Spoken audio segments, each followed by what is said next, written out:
Boss Alvin, ano po yung trabaho mo before nung wala ka pang negosyo? Background ko, dati akong tricycle driver, OFW, at dati po akong naligaw ng landas. Boss Alvin, ano po yung naligaw na landas? Dati po akong addict at saka pusher.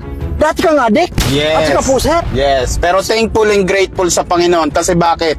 Unang-una, lahat ng tao ay may chance para magbago. Boss Alvin, ako po yung nagugulat.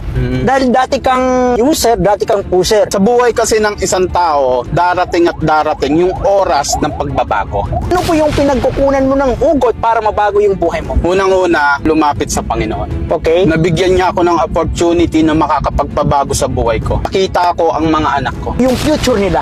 Yes. Tumanim sa sarili ko na ayaw kong mawala dito sa mundo na hindi mababago ang buhay ng mga anak ko. Sa buhay ko before, wala akong chance para irespeto ng ibang tao. Parang ina-underestimate mo yung sarili mo na parang wala ka rin pakinabang. Yes. Kasi ang pananaw ko before, irerespeto ka ng ibang tao depende sa natapos mo sa Okay. kasalaman ng bulsa mo. Hindi ko alam kung may mga taong magtitiwala sa akin.